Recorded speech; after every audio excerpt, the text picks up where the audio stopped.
Assalamualaikum warahmatullahi wabarakatuh. Selamat bertemu kembali. Moga-moga kita semuanya dalam keadaan sehat. Untuk kali ini saya akan membuat laporan penggunaan dana BOS. Kita akan membuat BKU atau K3 di dalam format pembuatan LPJ BOS, yaitu buku kas umum.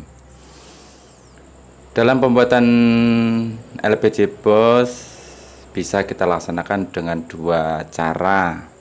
Yang pertama dengan menggunakan aplikasi Arkas. Namun untuk kali ini saya akan mencoba membuat LPJ BOS utamanya di dalam buku kas umum atau K3 dengan cara yang manual atau biasa.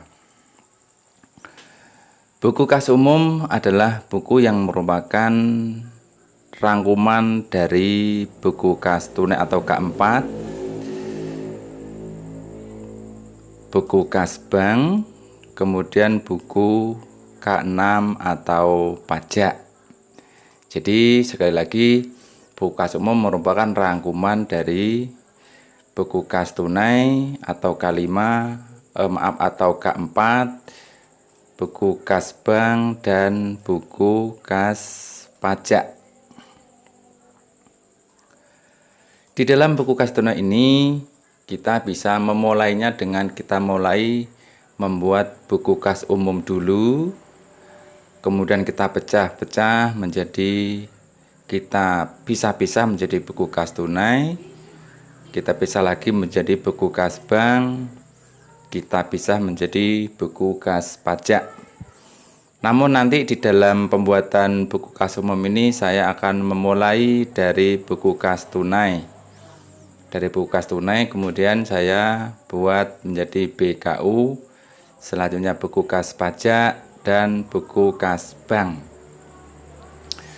Namun untuk memulai, kita pertama kali yang harus kita isi adalah dari MSD ini. MSD ini berisi data sekolah dan alamat, kemudian ada nama kepala sekolah dan bendahara. Jadi jika kolom ini sudah kita isi, maka nama-nama tersebut akan langsung terisi di dalam buku kas selanjutnya. Misalnya kepala sekolah di sini, maka dia langsung menyambung di buku kas lainnya, termasuk NIP kepala sekolah, nama bendahara, dan NIP bendahara. Selanjutnya untuk pemilihan tahap atau triwulan, ini bisa kita pilih. Saya akan membuat triwulan 3 saja. Ini saya buat triwulan 3.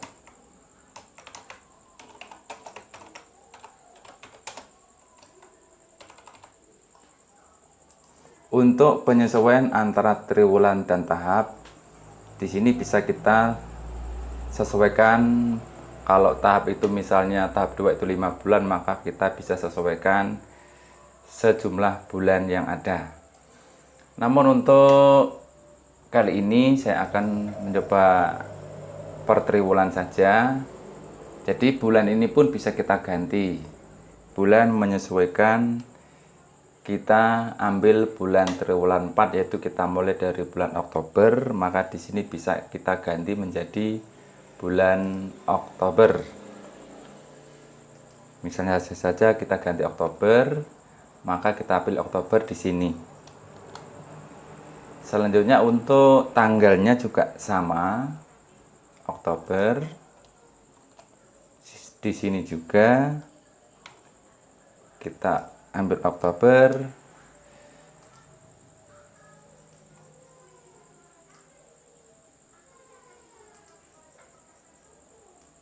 Kita kopikan saja. Maka nanti ketika kita sudah ubah di sini, maka untuk bulan-bulan yang ada di buku kas lain akan menyesuaikan apa yang kita ganti di dalam MSD ini.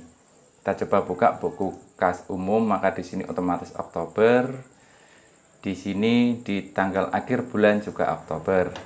Buku kas tunai juga sama, menyesuaikan bulan yang kita ganti di awal MSD tadi. Karena kita akan membuat triwulan 3, maka kita kembalikan sesuai dengan bulan di triwulan 3. Di sini saya buka kembali bulannya Juli, maka di BKU juga akan muncul otomatis bulan Juli. Sama juga di K4 bulan Juli, K5 bulan Juli, K6 bulan Juli. Baik, kita mulai. Seperti saya katakan, dalam bentuk jadi, buku kas umum akan seperti ini. Jadi di sini ada tanggal, kode rekening, nomor bukti, uraian, debit, kredit, dan saldo.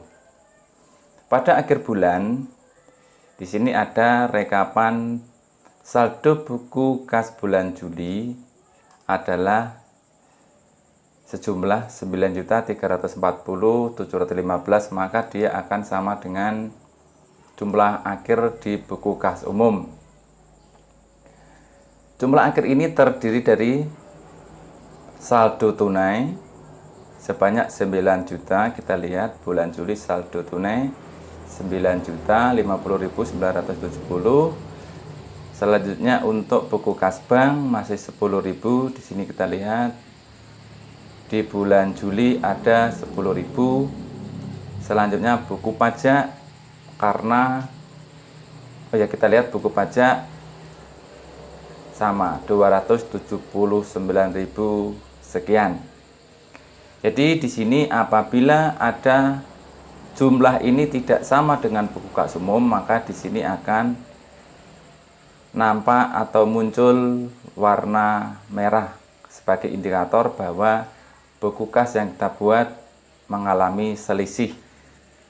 Sebuah contoh, misalnya di bulan Juli ini saya hapus 1, maka di sini akan merah karena jumlah tersebut, jumlah ini bukan merupakan jumlah dari ketiga buku, yaitu buku kas tunai, buku kas bank, dan buku pajak. Nah, bagaimana caranya? Kita mulai dari awal. Dalam pengerjaan buku kas umum ini, saya akan memulai dari pengerjaan buku kas tunai. Ini semuanya masih kosong. Untuk mengisinya seperti di dalam pengerjaan biasanya, di sini awalnya ada saldo kas bulan lalu. Karena ini bulan Juli, maka saldo kas bulan lalu adalah tanggal terakhir di bulan Juni. Saldo di bulan Juni ada 2.877.245, kita tulis di sini. Selanjutnya pada bulan Juli kita mengadakan penarikan tunai dari bank. Pada tanggal 8 Juli kita menarik dana sebanyak 26 juta. Kita tulis di sini, masuk di kolom debit, maka dia akan otomatis menjumlah antara saldo awal dengan penarikan tunai yang kita ambil dari bank. Selanjutnya untuk mempercepat pengerjaan, saya membuat semacam pengeluaran di dalam 1 bulan. Di sini langsung saya kopikan saja untuk mempercepat.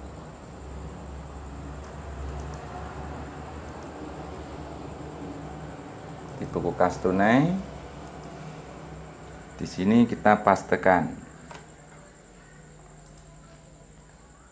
Untuk pengeluarannya, ini kita kopikan saja. Seakan-akan kita kali ini mengerjakan di dalam 1 bulan.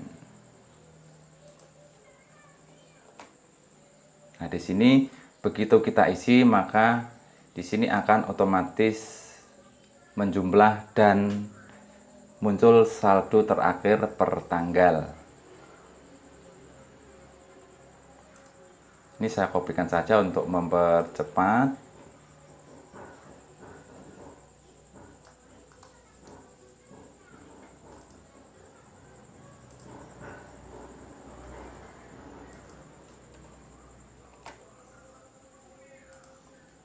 Nah, langkah awal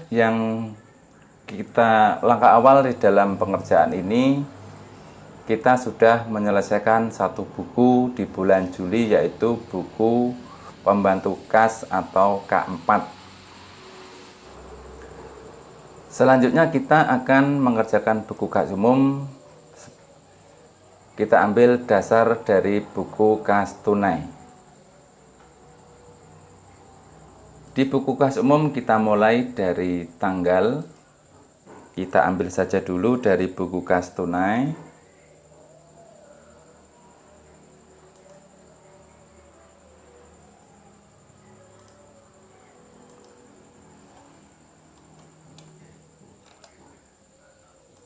Kita kopikan saja, kita tarik ke bawah. Sama juga dengan kode rekeningnya, kita kopikan dari buku kas tunai. Selanjutnya kita kopikan ke bawahnya. Sama juga dengan nomor transaksi. Nomor transaksi ini pengkodeannya tergantung kita. Yang penting di dalam pengecekan nanti kita cepat untuk mencari di dalam bukti pengeluaran. Jadi kode ini tidak harus sama seperti saya, misalnya 96 pos, 97 pos. Tidak harus sama seperti ini. Yang penting kita kode tersebut kita buat, dan kita apabila membutuhkan mencari, kita akan mudah menemukannya. Kita teruskan untuk uraian. Kita ambilkan juga dari buku kas tunai. Sesudah tercopy, maka kita tarik lagi, kita kopikan. Sama juga untuk jumlah pengeluarannya. Dengan langkah yang sama kita ambilkan dari buku kas tunai. Kita kopikan ke bawahnya. Sudah kita kopikan, maka jumlah saldo pun akan langsung otomatis terisi.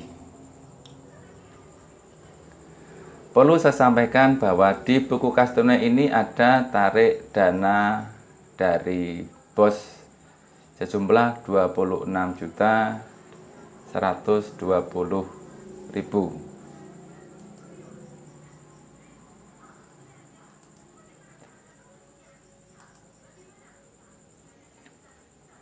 Penarikan ini antara buku kas tunai dengan buku kas umum tidak harus sama, karena memungkinkan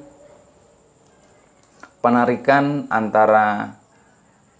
karena memungkinkan uang masuk dari rekening, memungkinkan tidak kita ambil semua. Jadi kalau di buku kas umum ini jumlah penerimaan uang berdasarkan uang yang masuk di dalam rekening kita sesuai dengan tanggal masuk, tetapi untuk kas tunai itu berdasarkan tanggal berapa kita melakukan penarikan dana. Sebuah misal, di dalam buku kas umum ini uang masuk 50 juta, maka di buku kas tunai tidak harus kita masukkan 50 juta, karena di buku kas tunai ini berdasarkan berapa jumlah yang kita ambil di dalam rekening. Untuk tanggal juga ada perbedaan. Di buku kas tunai ini tanggal merupakan tanggal pengambilan. Di buku kas umum ini tanggal merupakan tanggal uang masuk di dalam rekening kita. Jadi untuk di sini ada perbedaan. Selanjutnya, apabila di dalam buku kas tunai ini sudah terisi kegiatan di dalam 1 bulan, jadi di dalam 1 bulan ini ada pengeluaran atau belanja barang dan jasa sebanyak 19.946.275 dengan saldo Rp9.050.970. Untuk pengerjaan buku kas umum, kita lihat dulu kegiatan-kegiatan apa yang perlu kita pungut pajaknya. Kita lihat dulu, misalnya di sini kita cari yang sekiranya ada kegiatan yang perlu kita pungut pajak. Misalnya ini ada pengelolaan BOS, ada PPh pasal 21, maka kita insert untuk mengisi nanti pemungutan uraian di pemungutan pasal 21. Untuk pembelian kaos seragam sekolah ini karena nilainya di bawah 2 juta, sesuai dengan peraturan Menteri Keuangan terbaru, jumlah belanja uang BOS yang dikenakan pajak adalah jika jumlah belanja tersebut melebihi 2 juta rupiah. Karena ini masih di bawah 2 juta, maka untuk pembelian seragam ini tidak kita pungut PPN-nya. Untuk belanja laptop, karena kita belanja melalui Siplah dan pajak tersebut adalah dibayarkan oleh penjual, maka di sini kita tidak perlu melakukan pungut pajak. Untuk selanjutnya kita cari lagi. Nah, di sini ada servis atau perbaikan laptop. Karena ada pajak yang akan kita pungut, maka kita insert 1 barisnya. Kita mulai dari yang pertama adalah pengelolaan dana BOS. Pengelolaan ini adalah honor, maka kita kenakan PPh pasal 21. Jadi di sini kita tulis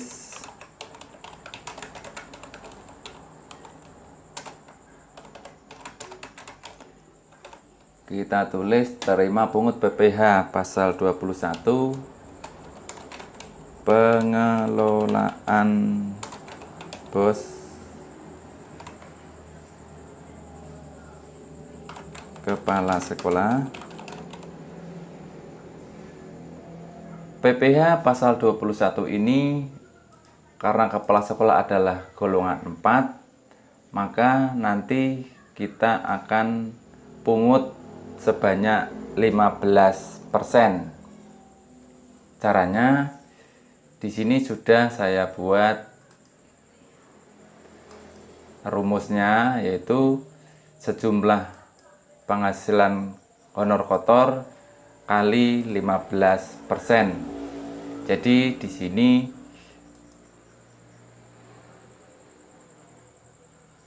kita ambil atau ketemu PPh pasal 21 sebanyak Rp75.000. Jadi Rp75.000 ini berasal dari jumlah honor kali 15%, maka ketemu Rp75.000. Untuk kolom saldo, kita kopikan saja rumus dari atasnya, kita tarik, maka dia akan langsung terisi di sini. Kemudian selanjutnya ada pungut PPh pasal 21 dari bendahara.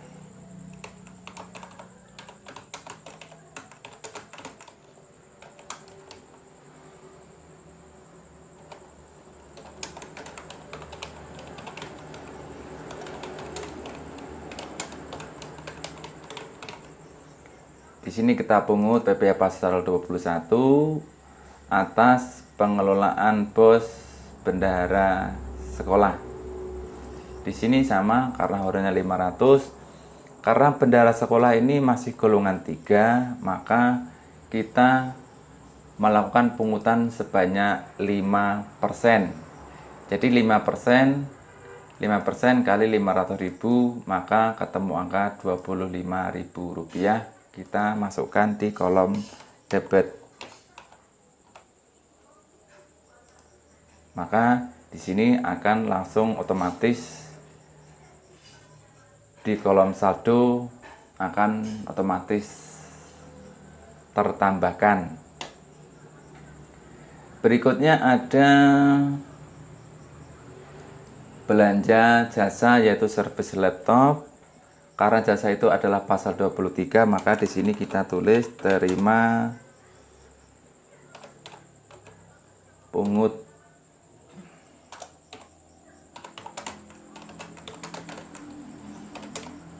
PPh pasal 23 atas jasa servis laptop. Biaya servis adalah Rp130.000. Selanjutnya untuk pajak servis laptop, pajak jasa servis, itu kita kenakan PPh pasal 23. PPh pasal 23 ini ada 2 perlakuan, yang mana jika servis mempunyai NPWP maka kita kenakan 2%, dan jika tidak mempunyai NPWP maka kita pungut pajak sebanyak 4%. Karena kali ini dia tidak mempunyai NPWP maka kita kenakan 4%. Jadi 4% kali 130.000 ketemu 5.200, kita tuliskan di kolom debit atau masuk. Karena pada bulan Juli ini tidak ada uang masuk di rekening, maka untuk uang masuk di rekening kita kosongkan, karena uang masuk rekening sudah terjadi pada transaksi bulan yang lalu atau periode yang lalu. Jadi ini kita kosongkan saja. Selanjutnya di dalam pekerjaan kas tunai selesai, di BKU juga selesai. Langkah berikutnya kita mengerjakan buku kas bank.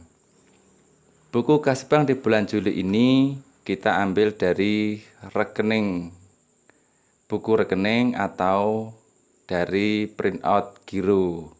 Jadi karena di printout itu tidak ada bunga ataupun jasa, maka pada tanggal 8 Juli ini ada penarikan sebanyak 26 juta, ini kita masukkan di dalam kolom kredit atau pengeluaran. Jadi saldo akhir di buku bank adalah di akhir bulan Juli adalah 10.000. Untuk selanjutnya kita beralih ke buku kas pajak. Buku kas pajak ini kita ambil dari buku kas umum. Jadi yang ada di buku kas umum ini kita pindahkan. Yang pertama sebagai contoh adalah terima pungut pasal 21 dengan nomor transaksi 100, maka kita masukkan di dalam buku kas pajak di sini. Selanjutnya ada di buku kas umum ada pasal 21 nomor transaksi 101, kita juga masukkan di buku K6 pajak di sini pasal 21. Dan yang terakhir jasa servis laptop tadi dengan nomor transaksi 112 5.200 adalah PPh pasal 23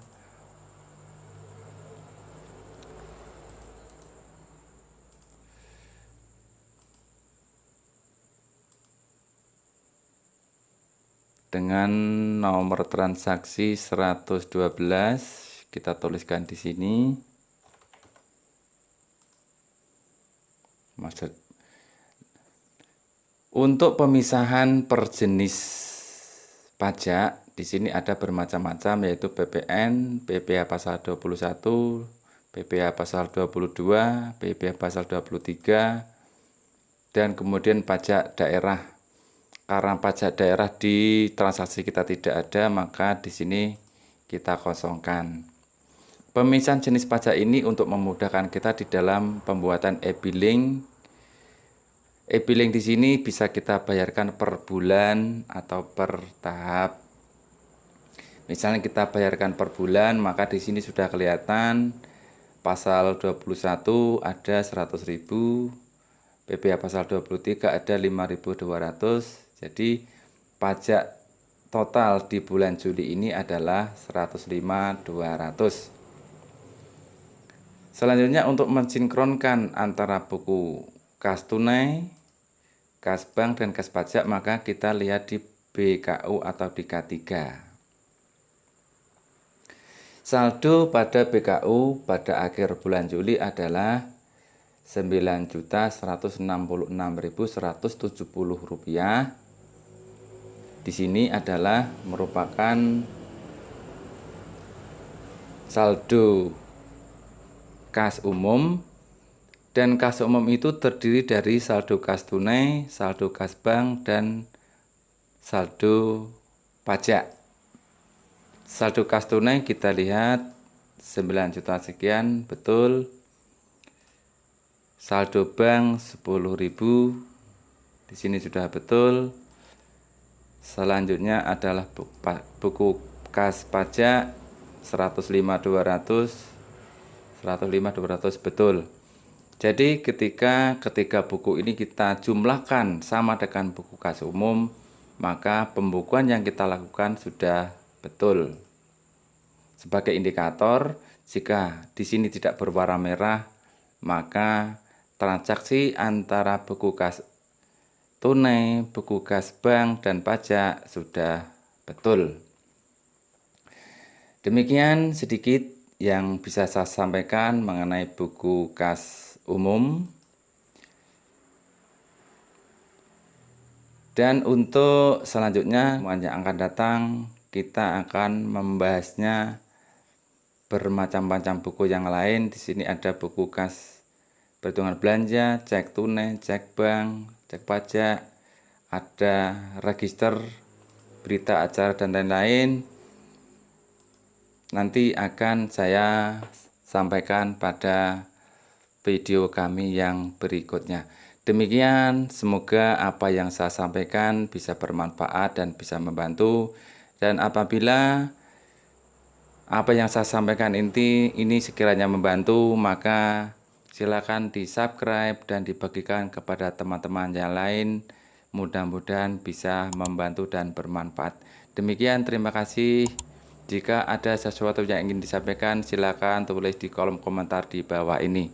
Demikian, wassalamualaikum warahmatullahi wabarakatuh.